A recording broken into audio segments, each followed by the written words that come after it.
If you've been in sales for any amount of time, 6 months, 12 months, what I'm going to show in this video is probably going against everything you've probably been taught. Most sales trainers or whoever claims to know sales will tell you, go look for the yes, right? Build that yes ladder and all that nonsense. I'm here to tell you, looking for the no will get you more deals. Guaranteed. Almost every single time. Most salespeople are wired to look for the yes. And what we're going to do is flip that on its head. And as usual, subscribe, like, comment, all that good noise. Let's dive in. Most salespeople, they get focused on building a yes ladder, right? So they can have their prospects say yes, which I find insane. There's like this mindset I see majority of salespeople have when going into their sales call. They expect a yes, right? So you mean to tell me that you're going to talk to a total stranger for the first time ever, right? And expect that by the end of that 45 or 60-minute conversation, they should be obliged to give you 5, 10, 20, whatever it is that you're selling, $1,000 because you followed your script or you followed your framework. You serious? I mean, I never understood it. So the correct mindset you should always have as a salesperson is expect a no. Every salesperson's job starts at no. We'd be useless otherwise. If all it took was a bunch of information to help a prospect make a decision, all of us would be useless. All right. So expect a no going into a sales call and watch your behavior change.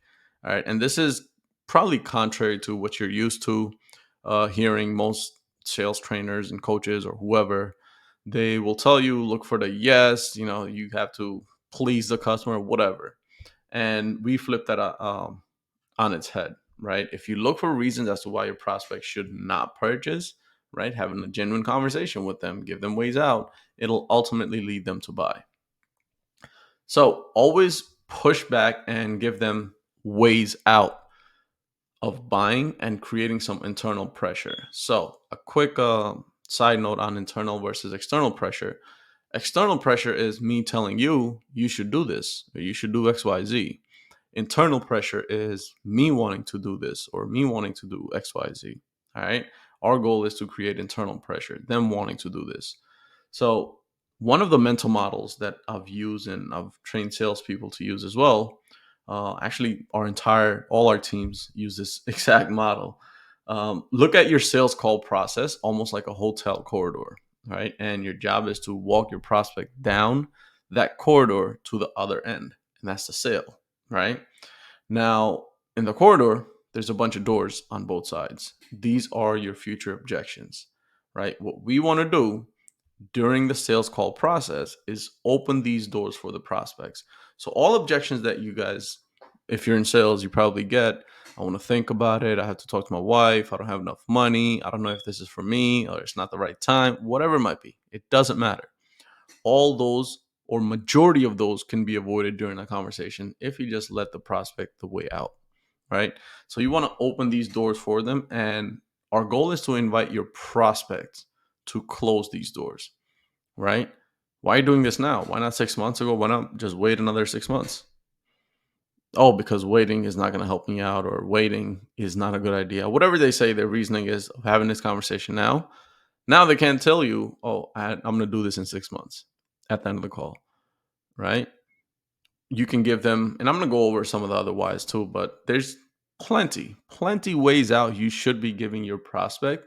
Like, why don't you do it yourself? Or why don't you XYZ? Anyways, and I'm going to get into the three main ones, but we want to give a little pushback and give them ways out and challenge why they're really there, right? If you don't challenge them, if you become a yes man, you're doing what every other salesperson is probably doing, okay? The three main outs during the discovery process I usually give prospects is why this, why us, why now.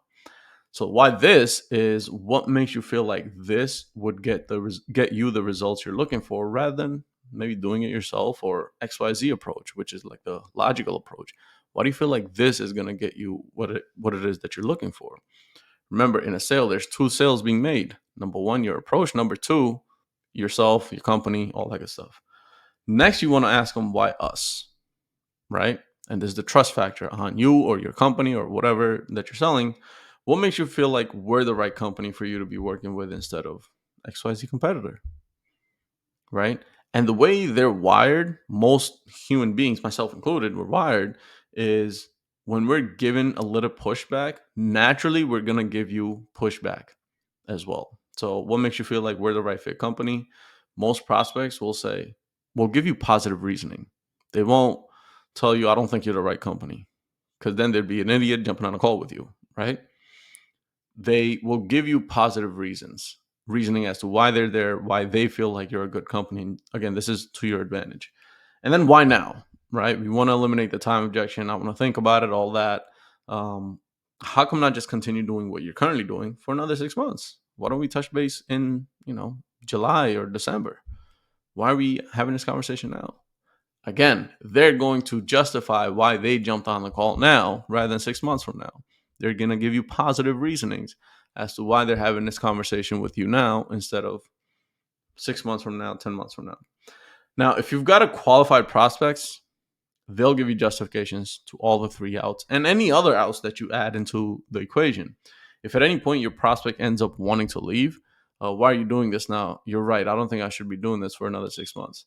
At that point, you help the prospect make a better decision for themselves, and which you should still consider a win, right? We're in sales, and people have this bad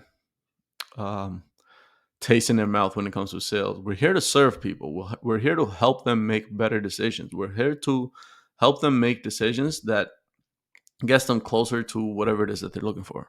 That's it. So that's still a win, right? And as the prospect closes these doors, remember that corridor. As they're closing these doors, they can't reopen them once you're at the end of that corridor because you made it to the end already. Now they can't open these. They can't bring it out as objections. So our goal is to make sure they close these doors, not you, right? They have to justify and close these doors for you.